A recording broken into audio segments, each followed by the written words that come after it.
Take a little trip with me, I'm gonna take you home. Take a little history down this lane of memories. Down this lane. So let's raise another glass for the glorious past and the friends we have become. Yeah, 'cause little did we know the good times come and go, but the best is yet to come.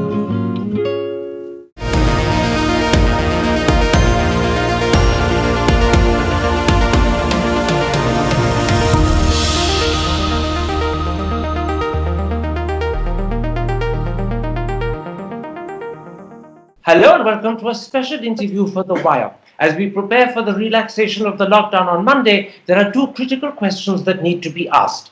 First, what is the condition of India's poor and vulnerable, and is a special package needed to take care of their depressing plight? And secondly, has the government chosen the right way of lifting the lockdown, and what further steps are needed to revive the Indian economy? Those are two issues that I shall pursue today with India's Nobel Prize-winning economist, the Professor of Economics at the Massachusetts Institute of Technology, Abhijit Banerjee. Professor Banerjee joins me by Skype from Washington. Professor Banerjee, before I talked, my apologies, from Boston. I saw the look on your face and I'll correct myself. Before I talk to you about the government and how the government should get out of the 40-day lockdown and try and revive the economy, let me begin with the plight of the poor and vulnerable. I'm talking of hundreds of millions of daily wage workers, rural landless labor, unorganized sector workers who've lost their jobs. For 40 days, they have been destitute, desperate, and hungry. And all they've really got from the government is an additional 5 kilos of rice or wheat. And if their wives are Jan Dhan account holders, then they've got 500 rupees per month. Is a new desperate package necessary for them to take care of their plight, or is that an exaggerated concern? Surely not an exaggerated concern. I think that probably in terms of most states have actually let crop cutting, and this was a period of the Rabi harvest being brought in. So it's probably not the rural labor that was the most hit. What was the most hit is urban labor, especially the migrants. That's really a population that got completely clobbered because the construction sites were shut down, the restaurants were shut down, much of the retail was shut down. These are the big places where low-income urban migrants work, urban residents work, and including a lot of migrants, and the migrants basically had no livelihood, which is why we have this migrant crisis that keeps kind of showing up in media, but never quite getting described in detail. I would say I'm a bit disturbed by how little detail we have on that, but it's a big deal. What, Professor Banerjee, do we need to do urgently for these tens of millions of migrants? This is a very good question because what we announced are things which are worked through the PDS, through the Jan Dhan accounts. These people are probably exactly the set of people who are excluded by that. They probably don't have a ration card. I mean, there was this idea which I really liked of using Aadhaar to create a nationwide ration card, which we haven't done. It's still local. Your ration card is tied to where you claim to be a resident, and so these people don't have a way to say, look, I'm from Malda in West Bengal, but I work in Surat, and I'm going to claim rations in Surat. So they have no legitimate claim on the rations, as far as I can tell, or on the Jan Dhan account. Maybe their wives got some money, but they are not going to get it. The money won't come to them. So. In which case, do we need universalization of PDS so that anyone who turns up is given it regardless of whether they have a ration card or not? Yes. So I think one relatively easy step would be to say anybody can come in and get issued a temporary card. Make it temporary so that, in the long run, they all get cancelled, but give everybody a temporary card, anybody who wants it. Stop giving with respect to any other card, just give out temporary cards. Everybody has to have a new temporary card. That way you avoid the duplication. But then just honor that card for 3 months, 6 months, whatever this takes to get through this, do it. Temporary ration cards and universalization of ration would certainly take care of their hunger. But people also need money. These people are destitute. They have very small levels of saving. They probably exhausted it over the last 40 days. How do we get money to them? Right. So that I wasn't done. So I think that first we should probably make sure that they're not starving. And I think that the state governments, to some extent, have tried outside their resources. It's also important that the federal government provide resources to state government for doing this, because a bunch of state governments have tried, and so in some ways it's not just that they need food, they need housing. Where do you keep them? Where do they sleep? They don't. A lot of these people slept on their construction site. The construction site is now closed. Some of them slept, under the truck where they were the helper or the driver, and the truck has been now probably put into a garage. So there's a bunch of stuff that's also need to be thought through, and a bunch of urban governments have been wrestling with this idea of where to house these people. So another issue with the migrants is just physically where to put them, and all of that takes resources. I think the state governments are out of resources, and then they need to be the federal government, which has at least control over the resources, should be allowing them to spend more. So I think that's a second part of that. And then the third part of that, which is where I think a much bigger question arises, is of income levels for, and this is true not just of the urban migrants, but of lots of people. Because while yes, maybe crop cutting has been taking place, it's not clear whether the mandi prices are going to hold up, given that there is a kind of a breakdown in the entire economic transmission mechanism. It's not clear that people can, buy. They're not going out to buy things, so the sellers are all being hit. So retail is an enormous part of what low-income people do, and the retail sector has been hit. So there's lots of people. How do we, Professor Banerjee, get this money to them? If they don't have access to Jan Dhan accounts, because those are in their villages, their wives may have access, but they don't, how do we get money to them? Well, I think that we could, in principle, start to use whatever is there to start with. I think their wives may have Jan Dhan accounts. I mean, I would say that if we waited to make sure that everybody who's deserving gets it, then we may never do it. So I would say, let's start by opening the sluice gates and letting some money out, getting it to the people who have Jan Dhan, whose families have Jan Dhan accounts. And for example, a lot of the states now require NREGA payment through bank accounts. So a bunch of people have NREGA accounts. So if you start to triangulate all the possible ways in which you can get money, you could probably cover, I was guessing that like 60% of the poor you could reach. And then you'll have to start thinking of what else. And I think that's where you'll have to use local NGOs. You just have to be creative. This is not a time to be careful. It's a time to be creative.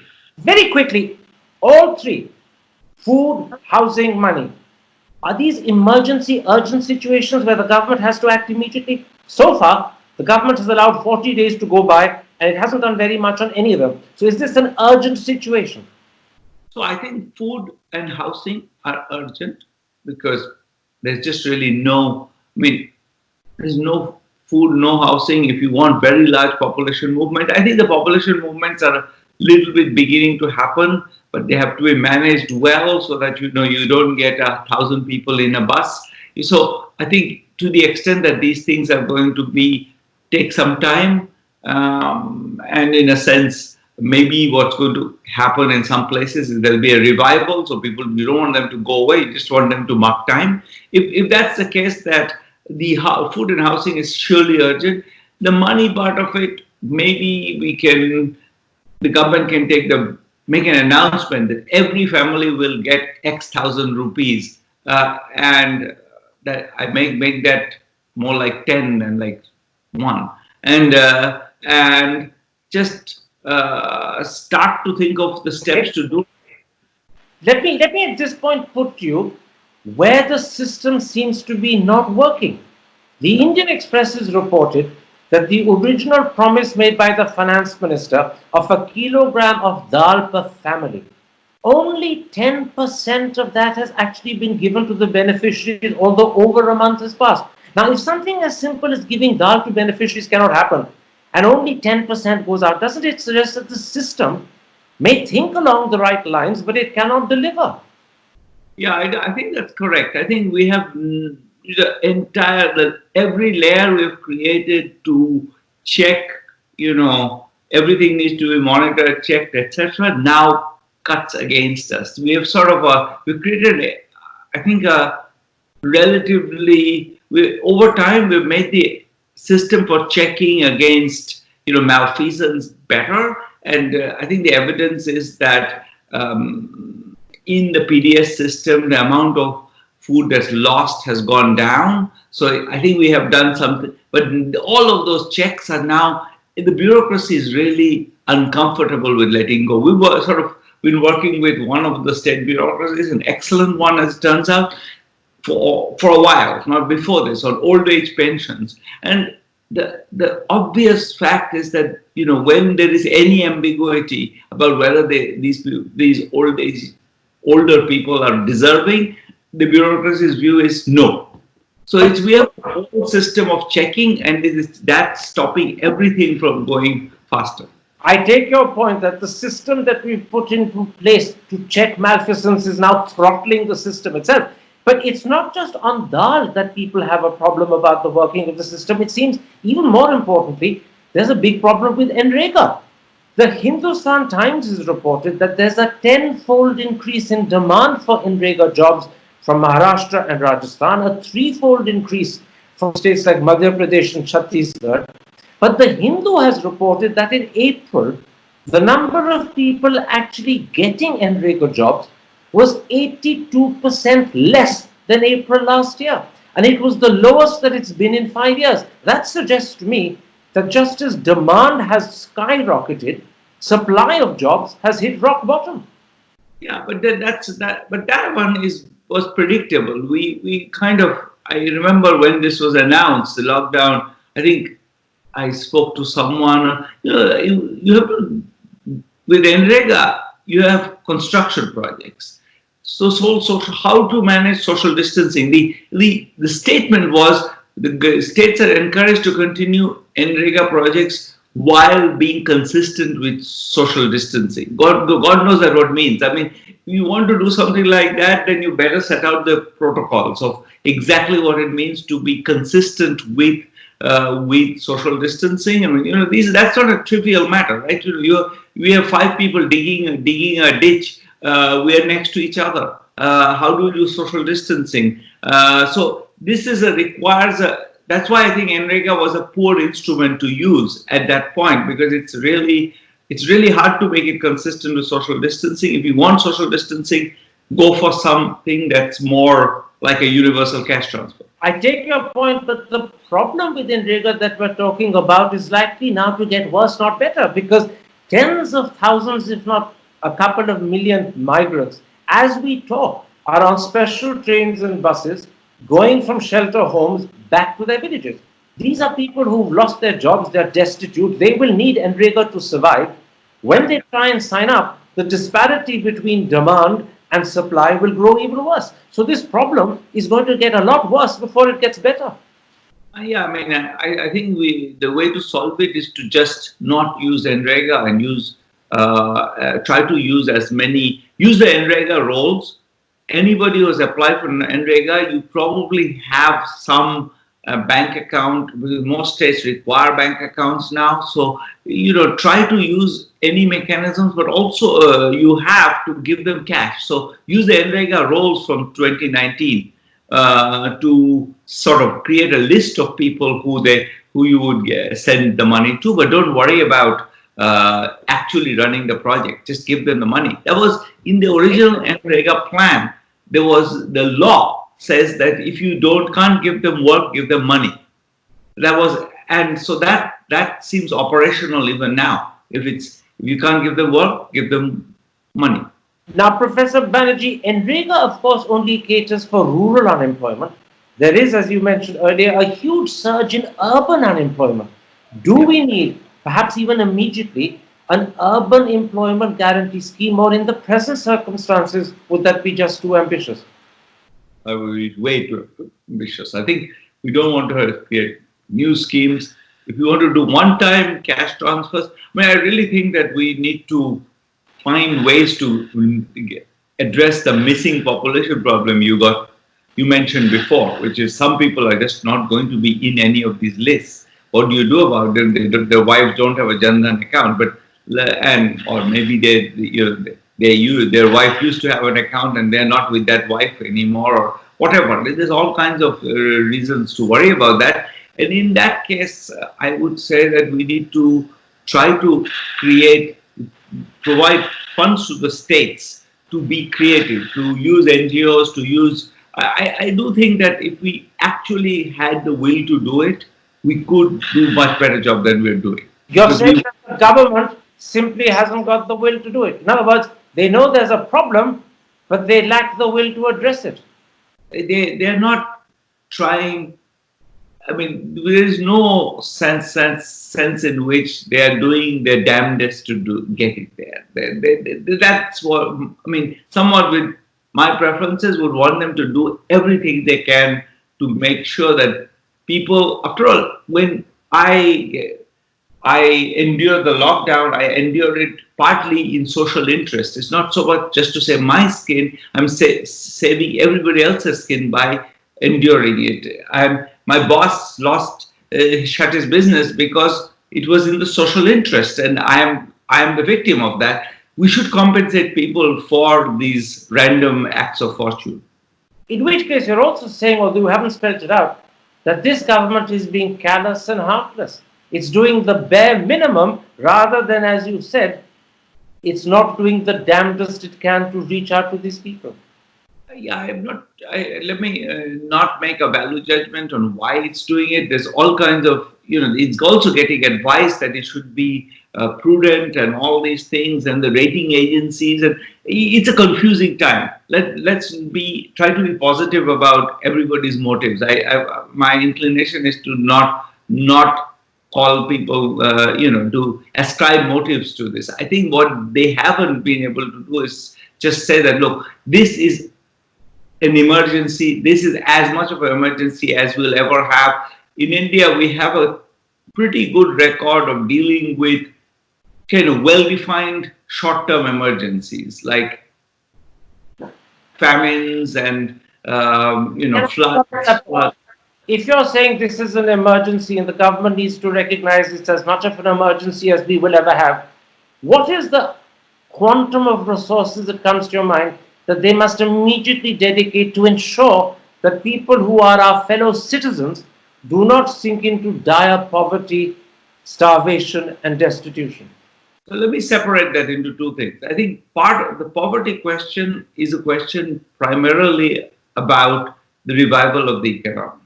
I think that in the end, the government just is not going to be the source of people's long-term well-being. It's going to be the revival of the economy. We should think about how to revive the economy. That's absolutely the central answer to that question.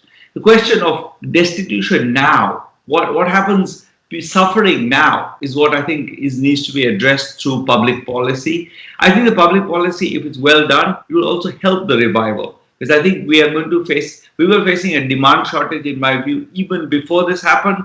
Now we're going to have a critical demand shortage. And I think providing a fillip to demand will be a good thing to do, even apart from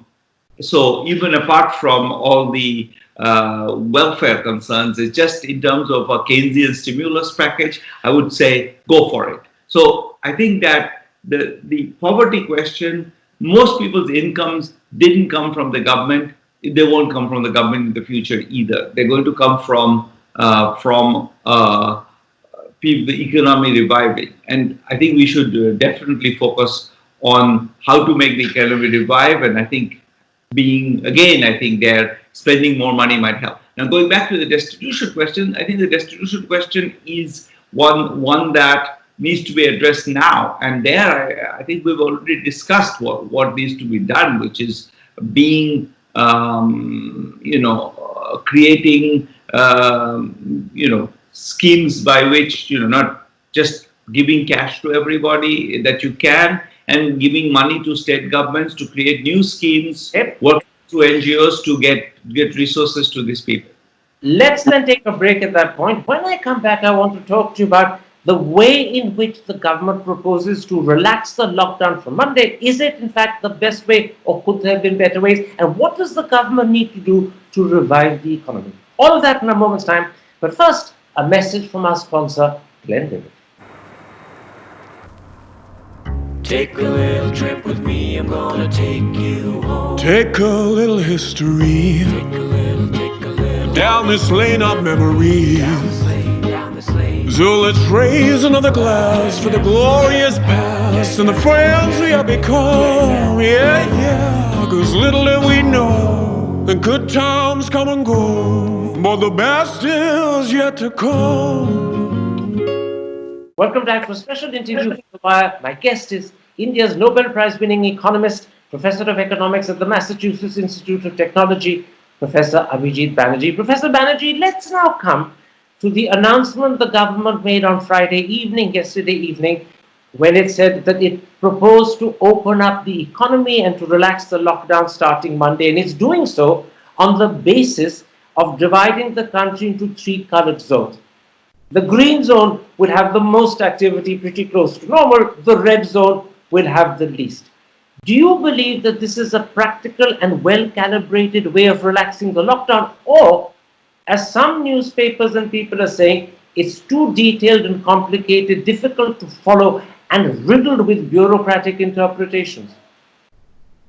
I think a little bit of both, in the sense that there is a lot of specific things which are not clear how they will be enforced, whose job is this to enforce it. I think one thing we should worry about whenever we have detailed laws is that, the police get confused very quickly, let's say. And in the early days of the lockdown, even though it was announced that, vegetable sellers were allowed to sell vegetables, there was pictures of policemen picking up and throwing their vegetables away. I mean, there was all kinds of confusion, let's say. Let me not, again, And you're anticipating the same thing happening now? Well, unless there is a lot of effort putting into communicating exactly who is excluded, who is not, and what the enforcement powers are, who has the job to enforce what. These are very important things, because the police on the ground, typically, despite I think the best efforts, has a very difficult job to do, because it's not clear what the instructions are. There are thin lines often which get crossed, and I feel that it needs to be very well managed, or we might have lots of people kind of opening their shop and having someone come and shut them down or whatever. This is not the right place, etc. So I think there is a real concern there. Let me put an alternate view to you. India is a country, as you know better than me, where 50% of households either live below the poverty line or just marginally above it. For them, an extended lockdown is something they simply cannot sustain. It might prevent them from getting the virus, but it could push them into poverty, destitution, starvation, and they could die that way as well. Would it, on the other hand, there is a second impression of India. Our death rate, for whatever reason, is a lot lower than the death rates we've seen as a result of coronavirus in America and Europe. Our infectivity rate is a lot lower. Our doubling rate is a lot better. Should the government therefore have been bolder? Should it have been more radical in lifting the lockdown? I think that this is where the question that you had posed, I was beginning to answer it, and let me say, I think the one thing we haven't done is a population-based testing. And I don't mean testing random people. I mean testing places where you would predict to have places where the migrants went. We should be going and checking among asymptomatic people how many people are infected, because I don't think we actually have a good map of what's happening. This red zone question is one that is really using ex post data, but this is a disease is a 14-day incubation period where you are where before you become symptomatic, and there are lots of asymptomatics who carry the disease. Given that, we've been arguing that there should be population-based testing.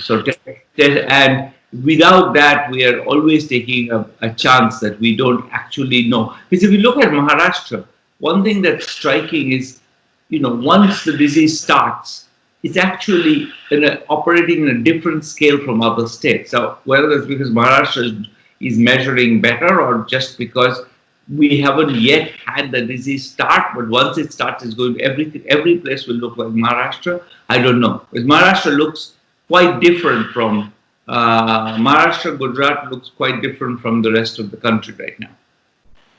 What the government has announced on Friday and what will be implemented starting Monday is on paper a relaxation of the lockdown. But what the government hasn't done is to announce a stimulus to enable enterprises that are crippled to actually recover and start functioning. Let's begin with the MSME sector. It's roughly 30% of GDP, 50% of exports, and I'm told reliably pretty close to 22, 23% of all jobs. And as far as I can tell, all they've been given is a moratorium on the repayment of their loans for 3 months. If their wives have Jan Dhan accounts, they'll get 500 rupees a month. And if they're lucky, they'll get Ujwala scheme free cylinders. But isn't there a need for a focused package to ensure that this vital section of our economy can stand up on its feet? Well, I think this is something we had been talking about, which is that I think the right solution to that is not try to address them directly, but to stimulate demand, to give everybody money to spend. If there's money to spend, the MSME sector is, after all, the big producer of low-priced or retail producer, retailer, repackager of low-priced consumer goods. So let's have people buy. I think that that's part of the value of thinking of it as a Keynesian tailspin right now. That we are really going to be hurting for lack of demand, and I think if these people don't have demand, they won't buy anything, and therefore the whole economy will be in a trouble. So you're saying the way to stimulate the MSME sector is not by directly giving money to them, but by stimulating demand so that people go and buy. You absolutely giving money to them, but don't try to identify them by being MSME. Try to give money to the bottom half of the population, or 60%. Just give them money so that they go. All of them, they have sort of been starved of many things. They want to buy things. They've been, if they can go out, they can buy something. This is going to give them, and maybe in the red zones, you tell them that same money will come in 3 months to them, or 2 months when the relaxation happens, and so that it's.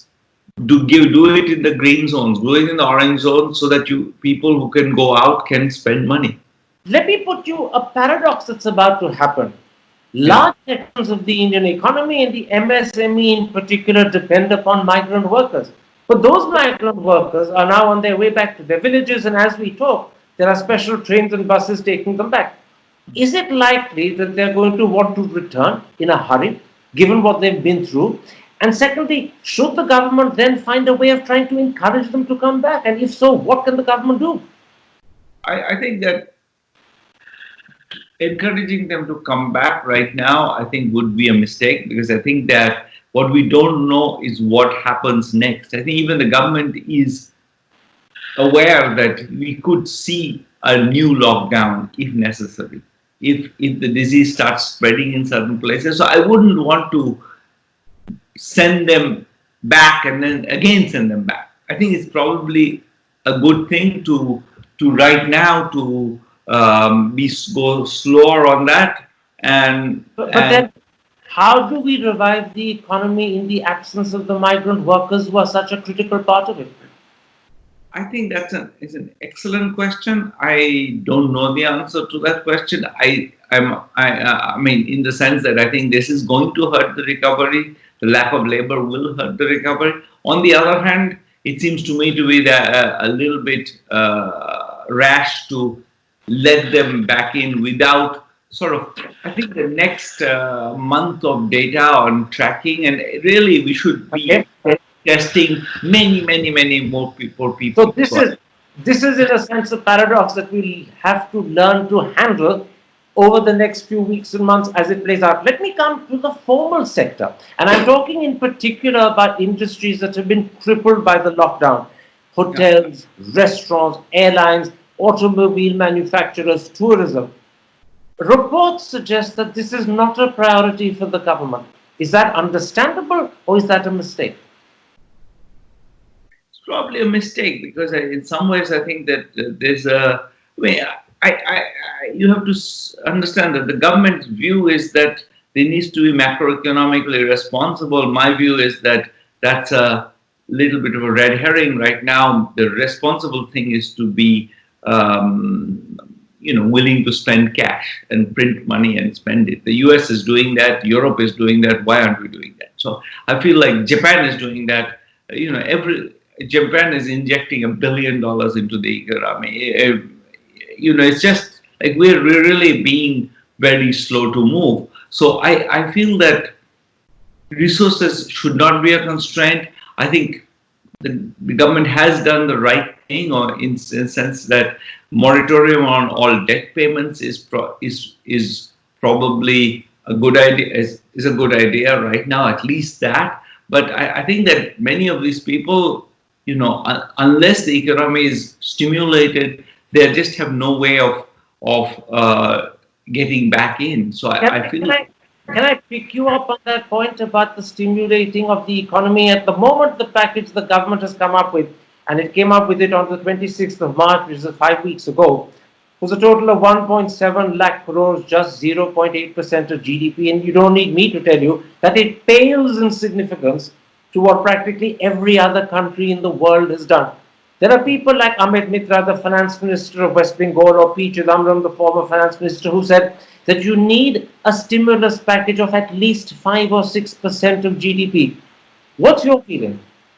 I'm on that side. I feel that we need. I don't know whether the number. I've not actually done the calculating of, how much we can quickly spend efficiently.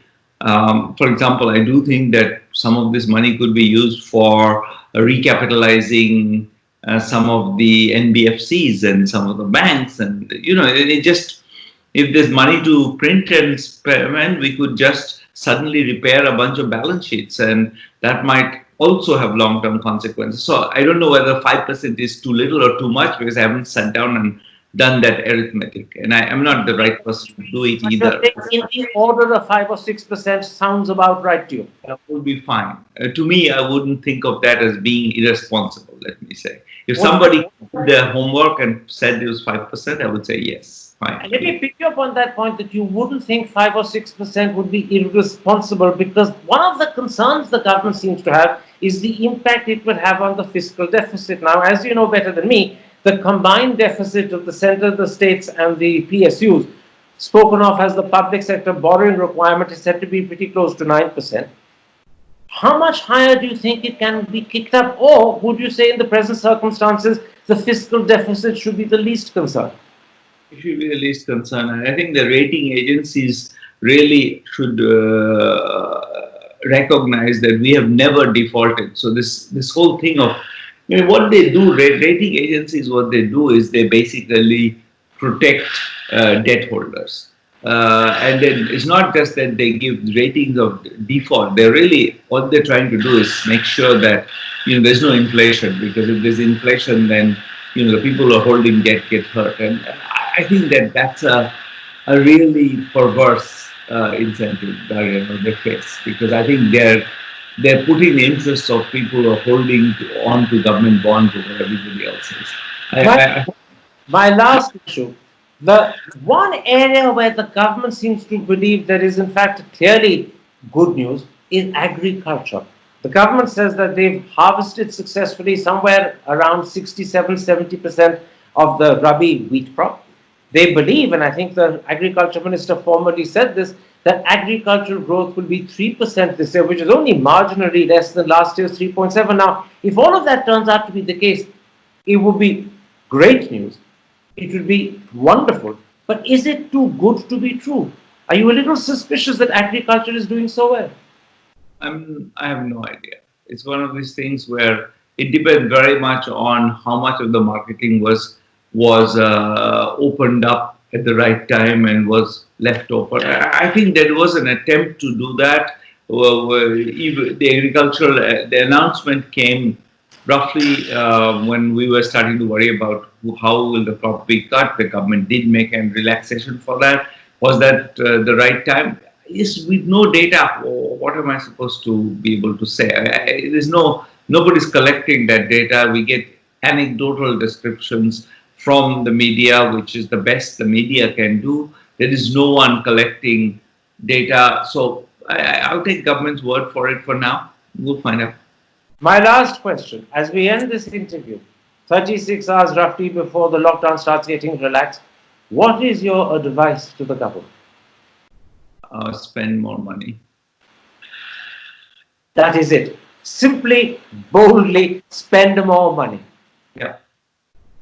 And therefore, the concerns the government has about fiscal rectitude, those are the wrong concerns at the moment. Yeah. Professor Banerjee, thank you very much for this interview, and in particular, thank you very much for getting up at 7 o'clock in the morning to do it. Stay well, stay safe. You stay safe as well. Thank you. To receive instant updates on all videos from The Wire, click the subscribe button and hit the bell icon. Pay to support independent journalism. Click the link in the description and choose the amount you want to pay.